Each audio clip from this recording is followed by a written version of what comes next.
नमस्कार दोस्तों, monthly current affair की इस वीडियो में आपका बहुत बहुत स्वागत है। आज के इस वीडियो में हम जून 2022 के टॉप 30 करंट अफेयर के क्वेश्चन को डिस्कस करेंगे। इससे पहले देखिए, हम Uttarakhand state current affair already discuss कर चुके हैं।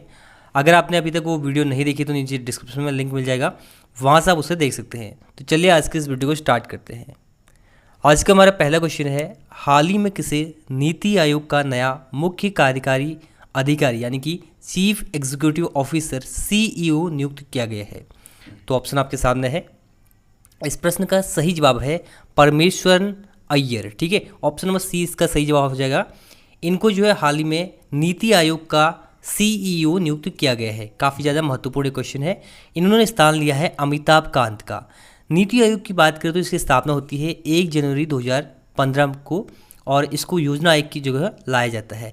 इसके जो अध्यक्ष होते हैं वो होते हैं भारत के प्रधानमंत्री चेयरपर्सन नरेंद्र मोदी। ठीक है, हेडक्वार्टर इसका न्यू दिल्ली में स्थित है और वर्तमान में इसके उपाध्यक्ष हैं सुमन बेरी। ठीक है, राजीव कुमार के स्थान पर मई 2022 में सुमन बेरी इसके उपाध्यक्ष बनी थी। ठीक है, तो आपको याद रखना है अध्यक्ष कौन है, नरेंद्र मोदी, उपाध्यक्ष सुमन बेरी और सीईओ है यानी कि मुख्य कार्यकारी अधिकारी है परमेश्वरन अय्यर और स्थापना होती है 1 जनवरी 2015 को।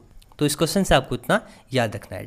नेक्स्ट है, अंतर्राष्ट्रीय भारतीय फिल्म अकादमी पुरस्कार आईफा 2022 में बेस्ट एक्टर का अवार्ड किसे दिया गया? तो इस क्वेश्चन का सही जवाब है ऑप्शन नंबर सी, विकी कौशल। देखिए, आईफा 2022 हुआ था अबू धाबी में यानी कि यूएई में। ठीक है, ये इवेंट जो है यूएई में हुआ था और इसमें बेस्ट अभिनेता यानी कि बेस्ट एक्टर का अवार्ड दिया गया था विकी कौशल को सरदार उधम के लिए। ठीक है, इसके बाद अभिनेत्री की बात करें, बेस्ट एक्ट्रेस कौन थी? तो कृति सेनन थी। मिमी के लिए इनको दिया गया था। सर्वश्रेष्ठ निर्देशक यानी कि बेस्ट डायरेक्टर विष्णुवर्धन शेरशाह के लिए। ठीक है, शेरशाह को और भी अवार्ड मिले हैं। बेस्ट फिल्म जो है आपकी वो है शेरशाह आईफा 2022 में। ठीक है, ये भी आपको याद रखना है। ये चार के चार इंपॉर्टेंट है, बेस्ट अभिनेता, बेस्ट अभिनेत्री, बेस्ट निर्देशक और बेस्ट फिल्म। ठीक है, बेस्ट प्लेबैक सिंगर फीमेल की बात करें तो आशीष कौर है और बेस्ट प्लेबैक सिंगर मेल की बात करें तो जुबिन नौटियाल, इनको मिला था ये अवार्ड। ठीक है, ये दोनों शेरशाह मूवी के सॉन्ग्स हैं और बेस्ट सॉन्ग जो है वो है लहरा दो जो कि 83 मूवी का सॉन्ग है। ठीक है, तो ये आपको याद रखना है। बढ़ते हैं आगे। नेक्स्ट है, हाल ही में कौन one nation one ration card योजना को लागू करने वाला देश का 36वां राज्य बन गया है? अब 36वां राज्य और केंद्र शासित प्रदेश यहाँ पर होगा। ठीक है, देखिए ये जो है अंतिम स्टेट एंड यूनियन टेरिटरी जो है बन गया है असम। ऑप्शन नंबर बी इसका सही जवाब है। ठीक है, देखिए इससे पहले 27 राज्य और 8 यूनियन टेरिटरीज ने इसको इम्प्लीमेंट कर दिया था one nation one ration card को। अब जो है असम ने भी इसको इम्प्लीमेंट कर दिया है। अब जो है ये बन गया 36वां। ठीक है, लास्ट है। तो सभी स्टेट सभी यूनियन टेरिटरीज ने one nation one ration card को इम्प्लीमेंट कर दिया है। ठीक है, और ऐसा करने वाला 36वां राज्य बना है असम। ठीक है, one nation one ration card यानी कि एक राष्ट्र एक राशन कार्ड, इसकी शुरुआत होती है 2019 में। ठीक है, ये भी आपको रखना है, 2019 में इसकी शुरुआत की जाती है। तो काफ़ी ज़्यादा महत्वपूर्ण क्वेश्चन है। ठीक है, अगस्त 2019 में इसकी शुरुआत हुई थी और ये एग्जाम आपसे बन सकता है, इसको याद कर लेना आप। बढ़ते हैं आगे। नेक्स्ट है, वर्ष 2022 French open grand slam tennis tournament पुरुष एकल का खिताब किसने जीता? तो ये भी बहुत ज़्यादा इंपॉर्टेंट क्वेश्चन है। इस प्रश्न का सही जवाब है राफेल नडाल ने। ठीक है, ऑप्शन नंबर ए इसका सही जवाब है। देखिए, राफेल नडाल ने पुरुष एकल का खिताब जीता है कैस्पर रूड को हराकर। ठीक है, राफेल नडाल जो कि स्पेन के प्लेयर हैं। इसके बाद बात आती है दूसरा महिला एकल किसने जीता? तो ईगा स्विटेक जो कि पोलैंड की हैं, इन्होंने जो है महिला एकल का खिताब जीता है कोको गॉफ अमेरिका की, इनको हराकर। ठीक है, तो पुरुष एकल जीता है राफेल नडाल ने और ईगा स्विटेक ने जीता है महिला एकल। ठीक है, तो ये हम बात कर रहे हैं फ्रेंच ओपन की। साल में देखिए 4 ग्रैंड स्लैम होते हैं। पहला आपका होता है ऑस्ट्रेलियन ओपन, दूसरा आपका होता है फ्रेंच ओपन, तीसरा होता है विंबलडन ओपन, चौथा आपका होता है यूएस ओपन। ठीक है, तो ऑस्ट्रेलियन ओपन की भी बात कर लेते हैं, ये हो चुका है। ये दूसरा इसका ये 2022 का दूसरा ग्रैंड स्लैम था फ्रेंच ओपन। पहला जो हुआ था इसमें जो पुरुष एकल का खिताब जीता था वो जीता राफेल नडाल ने और महिला एकल का जीता था एस्ले बार्टी ने। ठीक है, तो ये भी आपको याद रखना है। और देखिए फ्रेंच ओपन क्ले कोर्ट में खेला जाता है और राफेल नडाल जो है अभी तक सबसे ज़्यादा ग्रैंड स्लैम इन्होंने जीते हैं, 22 जीते हैं और ये जो है इनका 14वां फ्रेंच ओपन है। ठीक है, फ्रेंच ओपन खिताब 14 बार इन्होंने जीत लिया है राफेल नडाल ने। ये कहाँ के प्लेयर हैं? ये स्पेन के प्लेयर हैं। ठीक है, तो इस क्वेश्चन का आंसर जो है ऑप्शन नंबर ए है। अगला प्रश्न है, खेलो इंडिया यूथ गेम 2021 की पदक तालिका में कौन सा राज्य शीर्ष स्थान पर रहा?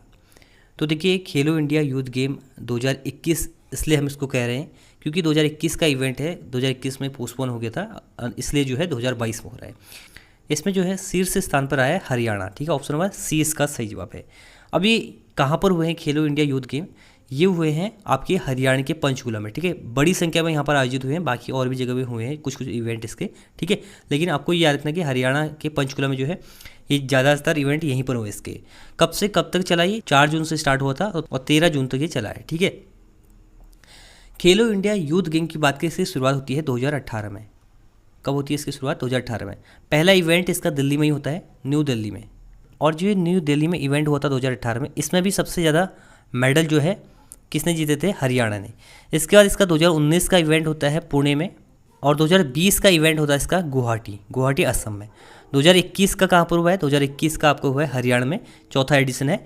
और 5वां एडिशन इसका जो होगा एमपी मध्य प्रदेश में होगा, मध्य प्रदेश के भोपाल में। ठीक है, तो ये भी आपको याद रखना है। खेलो इंडिया यूथ गेम में सबसे शीर्ष पर आया हरियाणा, इसके बाद आया महाराष्ट्र, और इसके बाद आया था आपका कर्नाटक। ठीक है, एक है खेलो इंडिया यूथ गेम और एक होता है खेलो India university game. University game होते हैं कर्नाटक में। कहाँ पर होते हैं? कर्नाटक में होते हैं 2022 में। ठीक है, तो ये भी आपको याद रखना है। बढ़ते हैं आगे अगले क्वेश्चन की ओर। नेक्स्ट है, हाल ही में किसे महात्मा गांधी राष्ट्रीय ग्रामीण रोजगार गारंटी योजना के तहत 2 साल के लिए लोकपाल नियुक्त किया गया है? तो बात हो रही है यहाँ पर मनरेगा की। तो मनरेगा के तहत 2 साल के लिए लोकपाल नियुक्त किया गया है NJ ओझा को। ऑप्शन नंबर बी इसका सही जवाब है। महात्मा गांधी रोजगार गारंटी योजना जिसकी शुरुआत होती है 2005 में। 2005 में इसका नाम था नरेगा, बाद में 2009 में ये हो जाता है मनरेगा। ठीक है, इसके तहत जो है 2 साल के लिए लोकपाल नियुक्त किया गया है NJ ओझा को। काफ़ी इंपॉर्टेंट क्वेश्चन है, इसको भी आप याद कर लीजिए। ठीक है, देखिए इनका काम क्या होगा, इनके पास जो है कर्मचारियों द्वारा लगाए गए आरोपों की जांच की जाएगी, उन पर विचार किया जाएगा। शिकायत पत्र होने पर 30 दिन के भीतर जो है पुरस्कार देने की शक्ति भी इनके पास है। ठीक है, तो ये इनका कार्य है NJ ओझा का। बढ़ते आगे। नेक्स्ट है, अंतर्राष्ट्रीय योग दिवस 2022 की थीम क्या थी? तो 21 जून को हर साल अंतर्राष्ट्रीय योग दिवस मनाया जाता है, और इस साल इसकी थीम थी मानवता के लिए योग, योगा फॉर ह्यूमैनिटी। ठीक है, योगा फॉर ह्यूमैनिटी इस साल के अंतर्राष्ट्रीय योग दिवस की थीम थी। अंतर्राष्ट्रीय योग दिवस की बात करें 2015 में ये पहली बार मनाया गया था। ठीक है, ये 8वां योग दिवस था 2022 का, और योगा फॉर ह्यूमैनिटी इसकी थीम थी, मानवता के लिए योग। ठीक है, 4 अवार्ड भी दिए गए थे इसके लिए। 2 दिए गए थे इंडिविजुअल को और 2 दिए गए थे ऑर्गेनाइजेशन को। इंडिविजुअल देखिए लेह लद्दाख से भिक्षु सक्सेना, इनको दिया गया था ये अवार्ड, और दूसरे इंडिविजुअल थे मार्कस विनीसियस जो कि ब्राज़ील के थे। और अगर 2 ऑर्गेनाइजेशन की बात करें तो देखिए पहला ऑर्गेनाइजेशन था Rishikesh based the divine life society. ठीक है, द डिवाइन लाइफ सोसाइटी को दिया गया था पहला अवार्ड। दूसरा अवार्ड जो है ब्रिटिश बेस, ये एक संस्था थी, ब्रिटिश व्हील ऑफ योगा। ठीक है, ब्रिटिश व्हील ऑफ योगा, इसको ये अवार्ड दिया गया था। तो 4 अवार्ड भी दिए गए थे इस बार। ठीक है, तो ये आपको याद रखना है। बढ़ते हैं आगे। नेक्स्ट है, हाल ही में किस राज्य ने रणजी ट्रॉफी खिताब जीता है? तो 2022 में रणजी ट्रॉफी खिताब जीता है MP ने, मध्य प्रदेश ने। ऑप्शन नंबर ए इसका सही जवाब है। काफ़ी सालों के बाद जो है इतिहास रचा है मध्य प्रदेश ने, जो है रणजी ट्रॉफी खिताब जीतकर। 2022 का रणजी ट्रॉफी किसने जीता है? मध्य प्रदेश ने। और किसको इन्होंने हराया है? तो मुंबई को हराया है, जो कि चैंपियन रही है बहुत बार जो है रणजी ट्रॉफी में डोमेस्टिक क्रिकेट में। तो ये काफ़ी ज़्यादा महत्वपूर्ण क्वेश्चन है, ये भी एग्जाम बन सकता है कि 2022 का रणजी ट्रॉफी खिताब किसने जीता? मध्य प्रदेश ने जीता है। और ये भी बन सकता है कि रणजी ट्रॉफी किस खेल से संबंधित है? तो रणजी ट्रॉफी क्रिकेट का एक टूर्नामेंट है। ठीक है, तो ये भी आपको याद रखना है। बढ़ते हैं आगे। नेक्स्ट है, हाल ही में किसे राष्ट्रीय जांच एजेंसी NIA के महानिदेशक के रूप में नियुक्त किया गया है? तो इस प्रश्न का सही जवाब हो जाएगा option number B, Dinkar Gupta. Dinkar Gupta को हाल ही में NIA का नया महानिदेशक बनाया गया है। इससे पहले ये पंजाब के पुलिस महानिदेशक थे, अब इनको बना दिया गया है NIA यानी कि राष्ट्रीय जांच एजेंसी का महानिदेशक। ठीक है, अदर ऑप्शन की बात करो तो देखिए अशोक कुमार चौधरी SBI के MD अपॉइंट हुए हाल ही में। SL थाउसेन जो है ये SSB के डायरेक्टर अपॉइंट हुए हैं 2022 के जून मंथ में। ठीक है, तो तीनों आपके लिए इंपॉर्टेंट है, रिसेंट में ही अपॉइंट हुए हैं। अदर ऑप्शन भी अशोक कुमार चौधरी एसबीआई के एमडी के रूप में अपॉइंट हुए हैं। दिनकर गुप्ता जो है एनआईए के चीफ बने हैं और एसएल थाउसेन जो है एसएसबी के डायरेक्टर बने हैं। तो ये आपको याद रखना है। नेक्स्ट है एमएसएमई क्षेत्र के प्रचार और विकास में उत्कृष्ट योगदान के लिए राज्य केंद्र शासित प्रदेशों को राष्ट्रीय एमएसएमई पुरस्कार 2022 की श्रेणी में प्रथम पुरस्कार मिला है। ये किस स्टेट को मिला है, क्वेश्चन में पूछा गया है कि एमएसएमई पुरस्कार किसे मिला है 2022 में। तो देखिए ये मिला तो बहुत स्टेट को है, लेकिन इसमें प्रथम स्थान पर कौन रहा है यहाँ पर ये पूछा गया है। तो एमएसएमई राष्ट्रीय एमएसएमई पुरस्कार 2022 में प्रथम स्थान पर आया है उड़ीसा। ठीक, उड़ीसा के ये हैं चीफ मिनिस्टर नवीन पटनायक। ठीक है, एमएसएमई की फुल फॉर्म होती है सूक्ष्म लघु और मध्यम उद्यम। ठीक है, और उड़ीसा को जो है इसमें पहला स्थान मिला है, दूसरा स्थान मिला है बिहार को और तीसरे स्थान पर रहा है हरियाणा। ठीक है, तो ये क्वेश्चन आपको याद रखना है कि एमएसएमई पुरस्कार 2022 में पहले स्थान पर कौन रहा है, उड़ीसा रहा है। ऑप्शन नंबर 20 का सही जवाब है। एमएसएमई के प्रचार और इसके विकास में जो है उत्कृष्ट योगदान के लिए इनको ये अवार्ड दिया गया है। बढ़ते हैं आगे। नेक्स्ट है हाल ही में डैश को लगातार दूसरे वर्ष के लिए विश्व का सर्वश्रेष्ठ हवाई अड्डा घोषित किया है। तो विश्व का सर्वश्रेष्ठ हवाई अड्डा 2022 में है हमद अंतर्राष्ट्रीय हवाई अड्डा।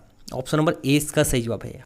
हमद इंटरनेशनल एयरपोर्ट है कतर में। ठीक है, कतर का ये एयरपोर्ट है हमद। इसको लगातार 2021 में भी और 2022 में भी वर्ल्ड का सर्वश्रेष्ठ हवाई अड्डा घोषित किया गया है। इसके बाद दूसरे नंबर पर जो है टोक्यो का है अंतर्राष्ट्रीय हवाई अड्डा और तीसरे नंबर पर है सिंगापुर का चांगी एयरपोर्ट। ठीक है, चांगी एयरपोर्ट भी एक बार जो है टॉप पर था, लेकिन अभी जो है थर्ड नंबर पर पहुंच गया है। ठीक है, अगला प्रश्न है हाल ही में भारत गौरव पर्यटन ट्रेन जो कि दिल्ली के सफदरजंग से डैश के बीच चलाई गई। तो ये क्वेश्चन है। तो इस प्रश्न का सही जवाब है जनकपुर धाम। तो देखिए भारत गौरव पर्यटन ट्रेन जो कि भारत और नेपाल के मध्य चलाई गई दिल्ली के सफदरजंग से, यानी कि भारत से नेपाल के जनकपुर धाम तक। ठीक है, ये ट्रेन जो है भगवान राम से जुड़े हुए जितने भी स्थान हैं उन सभी को जोड़ते हुए चलेगी। 18 दिवसीय यात्रा होगी। टोटल 500 यात्री जो है 500 पर्यटक इसमें पहली बार में रवाना हुए। ठीक है, तो ये 18 दिन की यात्रा होगी। भगवान श्री राम से जुड़े हुए जितने भी विशेष पर्यटन स्थल हैं वहाँ पर ये जाएगी। वहाँ से होते हुए शुरुआत इसकी होती है नई दिल्ली के सफदरजंग रेलवे स्टेशन से। कहाँ तक जाएगी, नेपाल के जनकपुर धाम तक। ठीक है, तो ये आपको याद रखना है। नेक्स्ट है हाल ही में मिताली राज ने संन्यास की घोषणा की है, उनका संबंध किस खेल से है। तो इस प्रश्न का सही जवाब है क्रिकेट से संबंधित है मिताली राज। देखिए भारतीय महिला क्रिकेट टीम की प्लेयर थी मिताली राज। इन्होंने जो है क्रिकेट के सभी फॉर्मेट से संन्यास ले लिया है। ठीक है, 1999 में इन्होंने डेब्यू किया था और 2022 में इन्होंने संन्यास लिया है। सबसे ज़्यादा रन इन्होंने बनाए थे। यहाँ पर देखिए 232 ओडीआई में इन्होंने 7,805 रन जो कि 50 के औसत से बनाए हैं। वह 7,000 रन के आंकड़े पहुँचने वाली एकमात्र महिला है। ठीक है, और 7,000 रन मतलब कि अभी तक किसी भी प्लेयर ने नहीं बनाए हैं वनडे इंटरनेशनल में। ठीक है, तो महिला वनडे में सबसे ज़्यादा रन का इनका रिकॉर्ड है और उन्होंने भारत के लिए 12 टेस्ट मैच खेले हैं जिसमें 699 रन बनाए हैं। T20 की बात करें तो 89 T20 खेले हैं, 2,364 रन बनाए हैं। और इनकी एक बायोपिक भी बन रही है जिसका नाम है शाबाश मिट्ठू। ठीक है, शाबाश मिट्ठू जो है इनकी बायोपिक है। अगला प्रश्न है भारत का पहला अंतरिक्ष मिशन गगनयान, साथ ही में भारत का पहला मानव महासागर मिशन जिसे समुद्रयान जिसका नाम है, ये कब लॉन्च किया जाएगा। तो इस प्रश्न का सही जवाब है ऑप्शन नंबर सी 2023 में। देखिए 2 मिशन लॉन्च किए जाएंगे 2023 में। पहला है गगनयान जो कि अंतरिक्ष मिशन है और दूसरा है महासागर मिशन जो कि है समुद्रयान। ठीक है, ये दोनों मिशन जो है मानव मिशन है, मानव मतलब ह्यूमन को इसमें भेजा जाएगा दोनों में ही। ठीक है, तो दोनों को आपको याद रखना है, भारत इसको 2023 में लॉन्च करेगा। बढ़ते आगे। नेक्स्ट है हाल ही में कौन दुनिया का सबसे शक्तिशाली सुपर, यहाँ पर है कंप्यूटर। ठीक है, सुपर कंप्यूटर बन गया है। तो दुनिया का सबसे शक्तिशाली सुपर कंप्यूटर अभी तक था जापान का फुगाकू, लेकिन फुगाकू को पछाड़कर अब जो है फ्रंटियर, ऑप्शन नंबर 20 का सही जवाब है, ये दुनिया का सबसे शक्तिशाली सुपर कंप्यूटर है। तो देखिए जर्मनी द्वारा एक अनावरण किया गया जिसमें सबसे शक्तिशाली टॉप 500 कंप्यूटर की सूची तैयार की गई और ये हर साल ये करता है। इस बार ये इसका 59वां संस्करण है। ठीक है, फ्रंटियर ने जापान के सुपर कंप्यूटर फुकागू को जो है पछाड़ दिया जो कि अब तक का सबसे शक्तिशाली सुपर कंप्यूटर था। तो अब जो है सबसे पावरफुल सुपर कंप्यूटर है फ्रंटियर। ठीक है, तो ये आपको याद रखना है। बढ़ते आगे। नेक्स्ट है किसे नए केंद्रीय प्रत्यक्ष कर board central board of direct taxes यानी कि CBDT का अध्यक्ष नियुक्त किया गया है? तो इस प्रश्न का सही जवाब है option number C, Nitin Gupta. देखिए JB महापात्रा इसके अध्यक्ष थे, उसके बाद वो रिटायर हो गए थे, फिर कार्यकारी अध्यक्ष बनाया गया था संगीता सिंह को, ठीक है। लेकिन अब जो है इसके अध्यक्ष बन गए हैं Nitin Gupta. Option number C इसका सही जवाब है, ये आपको याद रखना है। CBDT की फुल फॉर्म होती है central board of direct taxes. Next है खुफिया agency research and analysis wing यानी कि रॉ के प्रमुख कौन हैं जिनका कार्यकाल जो है 1 साल के लिए बढ़ा दिया गया है? तो इस प्रश्न का सही जवाब है ऑप्शन नंबर बी, सामंत कुमार गोयल। सामंत कुमार गोयल जो है रॉ के प्रमुख है और इनका जो टेन्योर है 1 साल के लिए एक्सटेंड कर दिया गया है, ठीक है। और 2019 में जो है रॉ के प्रमुख बने थे और इनसे पहले जो थे वो थे अनिल धस्माना, ठीक है। तो अभी जो है वर्तमान में सामंत कुमार गोयल जो है रॉ के प्रमुख है। दिनकर गुप्ता मैंने आपको बताया ये NIA के प्रमुख है, ठीक है, नेशनल इन्वेस्टिगेशन एजेंसी। बढ़ते आगे। नेक्स्ट है हाल ही में G7 शिखर सम्मेलन कहाँ पर हुआ? तो हाल ही में ही G7 शिखर सम्मेलन हुआ है जर्मनी में, ठीक है। ऑप्शन नंबर सी इसका सही जवाब है। 2022 का जो G7 शिखर सम्मेलन हुआ है वो हुआ आपका जर्मनी में, ठीक है। ऑप्शन नंबर सी इसका सही जवाब है। ये कौन से क्रम का है? ये है 48वां G7 समिट। G7 है क्या? G7 में देखिए 7 कंट्रीज हैं, Canada, France, Germany, Italy, Japan, UK और US, ठीक है। ये कंट्रीज जो है G7 के मेंबर है। लेकिन क्या भारत इसका मेंबर है? तो भारत इसका मेंबर नहीं है। लेकिन भारत को और कुछ अन्य देश अर्जेंटीना, इंडोनेशिया, इनको भी यहाँ पर इनवाइट किया गया था, ठीक है, एज अ ऑब्जर्वर कंट्री। तो यहाँ पर देखिए हमने G7 की बात की, इसमें 7 देश हैं और G7 का ये 48वां समिट है, ये कहाँ पर हुआ है? जर्मनी में हुआ है। 47 नंबर का कहाँ पर हुआ था? ये UK में हुआ था, ठीक है। UK ने इसको होस्ट किया था। तो इस क्वेश्चन से आपको इतना याद रखना है। बढ़ते हैं आगे अगले क्वेश्चन की ओर। अगला प्रश्न है संयुक्त सैन्य प्रशिक्षण अभ्यास संप्रति 10 आयोजित किया गया। तो जो एक्सरसाइज है संप्रति 10 जो कि बायलैटरल एक्सरसाइज है, ये किस देश के बीच आयोजित किया जाता है? भारत और किस देश के मध्य? तो इस प्रश्न का सही जवाब है option number B, Bangladesh. Bharat और बांग्लादेश के मध्य होता है संप्रति एक्सरसाइज, ठीक है। और ये है 10th एडिशन यानी कि संप्रति 10। शुरुआत इसकी होती है 2009 में।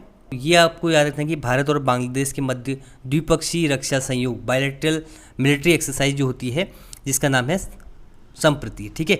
और ये इस बार हुई थी 5 जून से 16 जून के बीच में 2022 में। और कहाँ पर हुई थी ये इंपॉर्टेंट आपके लिए, जसोर सैन्य स्टेशन, ये जो है बांग्लादेश में स्थित है, यहाँ पर ये अभ्यास हुई थी। तो ये आपको याद रखना है। बढ़ते हैं आगे। नेक्स्ट है हाल ही में 14वें ब्रिक्स शिखर सम्मेलन की मेज़बानी किस के द्वारा की गई? तो 14वां ब्रिक्स शिखर सम्मेलन इसकी मेज़बानी की है चीन ने, ठीक है। इसका होस्ट मेंबर कंट्री कौन है? चाइना है। इससे पहले जो 13वां ब्रिक्स शिखर सम्मेलन था इसकी मेज़बानी की थी भारत ने, ठीक है, 2021 में। और 2020 में किसने की थी? 2020 में की थी रशिया ने। तो यहाँ से आप ऐसे अनुमान लगा सकते हो इसका, जैसे अभी चाइना ने की, इसके बाद नेक्स्ट कहाँ पर होगा? नेक्स्ट इसके बाद होगा साउथ अफ्रीका में, ठीक है। और उसके बाद जो नेक्स्ट होगा ब्राज़ील में होगा, ऐसे रोटेट ही करते रहता है। ब्रिक्स की फुल फॉर्म होती है ब्राज़ील, रसिया, इंडिया, चाइना और साउथ अफ्रीका। 2006 में इसका फॉर्मेशन होता है ब्रिक के रूप में, ठीक है। उस टाइम इसमें साउथ अफ्रीका पार्ट नहीं होता है। 2010 में साउथ अफ्रीका इसमें जुड़ जाता है। और ब्रिक का जो ब्रिक है इसका पहला समिट होता है 2009 में रसिया में। तो ये भी आपको याद रखना है, ठीक है। तो 14वां इसका जो संस्करण हुआ है जो कि वर्चुअली हुआ है और ये चाइना ने इसको होस्ट किया है, ठीक है, वर्चुअली यानी ऑनलाइन माध्यम से ये समिट हुआ है। बढ़ते हैं आगे। अगला प्रश्न है मासिक भत्तों के वितरण के लिए पे रोल ऑटोमेशन पद्मा किसने लॉन्च किया है?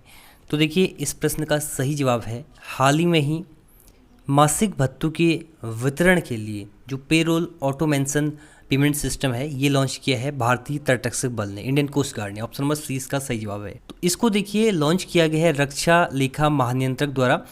किसके लिए ये लॉन्च किया है? इंडियन कोस्ट गार्ड के लिए। ये आपको याद रखना कि रक्षा लेखा महानियंत्रक CGDA द्वारा इसको भारतीय तटरक्षक बल के लिए लॉन्च किया गया है।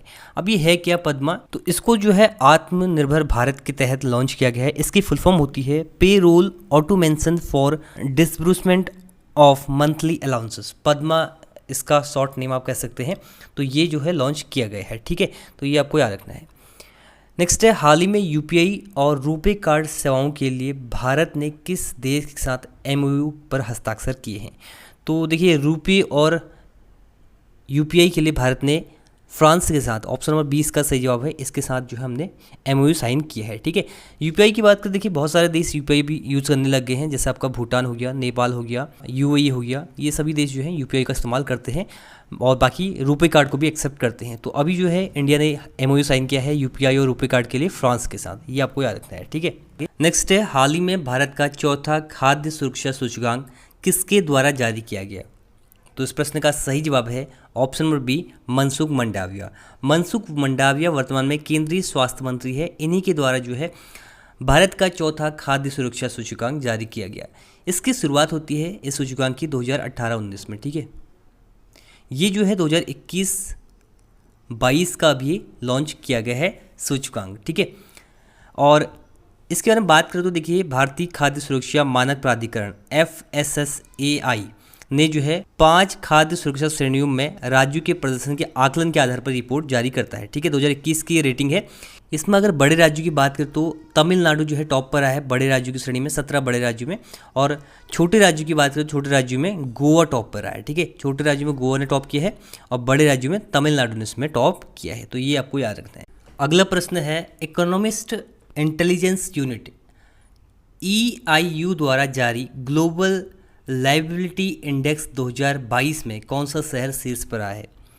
तो इसका सही जवाब है ऑप्शन नंबर सी, वियना। ठीक है, देखिए ग्लोबल लाइबिलिटी इंडेक्स जो है ये जारी करता है इकोनॉमिस्ट इंटेलिजेंस यूनिट EIU, कई बार ये भी पूछा जाता है एग्जाम में। तो इसने देखिए 173 शहरों की एक रैंकिंग जारी की, इसमें टॉप पर आया है वियना। वियना कहाँ का शहर है? ये है ऑस्ट्रिया का शहर। ठीक है, और जो लास्ट पर आया है वो है तेहरान। तेहरान है ईरान का शहर। ठीक है, ये लास्ट पर आया है। अब क्या कोई भारत का शहर भी इस लिस्ट में था? तो देखिए भारत का जो सबसे बेस्ट परफॉर्मेंस दी है जिस शहर ने वो है दिल्ली, लेकिन बेस्ट तो नहीं कहेंगे, वैसे तो 112वें नंबर पर है, लेकिन भारत का 112वें नंबर पर है दिल्ली और 117 नंबर पर है मुंबई। ठीक है, 2 ही शहर हैं, 112 पर है दिल्ली और 117 पर है मुंबई। ठीक है, तो ये आपको याद रखना है, और इसको जारी कौन करता है ये बहुत ज़्यादा महत्वपूर्ण है, ये पूछा जाता है एग्जाम में। अगला प्रश्न है, केंद्रीय कृषि मंत्री ने किस राज्य में हनी टेस्टिंग लैब का उद्घाटन किया है? तो इसका सही जवाब है ऑप्शन नंबर ए, नागालैंड में। ठीक है, अगर बात करें भारत के वर्तमान कृषि मंत्री की, तो देखिए केंद्रीय कृषि और किसान कल्याण मंत्री हैं नरेंद्र सिंह तोमर, इनका नाम भी आप याद कर लीजिए। इन्होंने जो है नागालैंड के दीमापुर में शहद प्रशिक्षण प्रयोगशाला यानी कि हनी टेस्टिंग लैब का उद्घाटन किया है, तो ये आपको याद रखना है। नेक्स्ट है, हाल ही में देश का पहला लिक्विड मिरर टेलीस्कोप और एशिया में जो कि सबसे बड़ा है कहाँ पर स्थापित किया गया है? तो भारत का पहला लिक्विड मिरर टेलीस्कोप स्थापित किया गया है उत्तराखंड में। ठीक है, और ये एशिया का सबसे बड़ा है और भारत का पहला है, तो इसलिए आपको याद रखना है। नेक्स्ट है, हाल ही में टाइम्स बिजनेस अवार्ड 2022 किसे प्रदान किया गया? तो इसका सही जवाब है रश्मि साहू। ऑप्शन नंबर 20 का सही जवाब है। देखिए रश्मि साहू को टाइम्स बिजनेस अवार्ड 2022 दिया गया साल। रश्मि साहू की बात करें तो ये रुचि फूड लाइन और एक मसाला कंपनी है उड़ीसा की, इसकी ये निदेशक है। ठीक है, इनको जो है टाइम बिजनेस अवार्ड 2022 दिया गया है। अदर ऑप्शन की बात करें तो देखिए गीतांजलि श्री, इनको 2022 में इंटरनेशनल बुकर पुरस्कार दिया गया है। खुशी पटेल की बात करें तो देखिए ये बनी है हाल ही में ही मिस इंडिया वर्ल्ड वाइड। ठीक है, मिस इंडिया वर्ल्ड वाइड 2022 बनी है खुशी पटेल। रंजना देसाई ये प्रेस काउंसिल ऑफ इंडिया की अभी चेयरपर्सन बनी है हाल ही में। ठीक है, तो ये अदर ऑप्शन भी याद कर लीजिए, 2022 के ही ये करंट अफेयर है। नेक्स्ट है, केंद्रीय वित्त मंत्री निर्मला सीतारमण ने किस राज्य में सीमा शुल्क और जीएसटी के राष्ट्रीय संग्रहालय धरोहर का उद्घाटन किया है? तो इसका सही जवाब है ऑप्शन नंबर सी, गोवा में। ठीक है, तो देखिए जो भारत के वित्त मंत्री हैं निर्मला सीतारमण, इन्होंने जो है गोवा में सीमा शुल्क और जीएसटी राष्ट्रीय संग्रहालय धरोहर का उद्घाटन किया है। गोवा की बात करें तो गोवा की राजधानी क्या है? पणजी। गोवा किस नदी के किनारे है? तो मंडोवी नदी के किनारे गोवा स्थित है, तो ये आपको याद रखना है। और आगे देखिए जीएसटी की बात करें तो जीएसटी की 47वीं जो बैठक हुई है 2022 में 28 से 29 जून के बीच में ये हुई है श्रीनगर में। ठीक है, तो ये भी आपको याद रखना है। जीएसटी लागू कब होता है भारत में? 1 जुलाई 2017 को जीएसटी भारत में लागू होता है, तो ये आपको याद रखना है। वर्तमान में भारत की वित्त मंत्री है निर्मला सीतारमण। नेक्स्ट है, institute for management development IMD द्वारा जारी वार्षिक प्रतिस्पर्धा सूचकांक 2022 में भारत की रैंक क्या है? तो देखिए इसमें भारत ने अपनी रैंक को इम्प्रूव किया है 2021 के मुकाबले, तो यहाँ पर भारत की रैंक है 37। ठीक है, विश्व प्रतिस्पर्धा सूचकांक 2022 में भारत की रैंक है 37। इसको जारी कौन करता है? IMD इसको जारी करता है। और इस रैंकिंग में टॉप किया है डेनमार्क ने, ठीक है। टॉप पे कौन रहा है? डेनमार्क। और 10वें नंबर पर है US। वहीं चाइना की बात करूँ, चाइना 17वें नंबर पर है और इंडिया है 37 नंबर पर। तो ये आपको याद रखना है। अगला प्रश्न है, देश की पहली बालिका पंचायत तो किस राज्य के 5 गांवों द्वारा शुरू की गई है बालिका पंचायत? तो इसका सही जवाब है ऑप्शन नंबर 1 गुजरात, ठीक है। तो गुजरात के कच्छ जिले में 5 गांवों ने देश की पहली बालिका पंचायत का जो है शुभारंभ किया है। तो ये आपको याद रखना है। बेटी बचाओ बेटी पढ़ाओ अभियान के तहत इसकी शुरुआत की गई है। किस राज्य ने की? इंपॉर्टेंट है, किस राज्य ने की? गुजरात ने, ठीक है। तो ये थे क्वेश्चन जून 2022 की मंथली करंट अफेयर की। आई होप ये वीडियो आपको पसंद आया होगा। तो ये है इस वीडियो का and. Thanks for watching and God bless you all.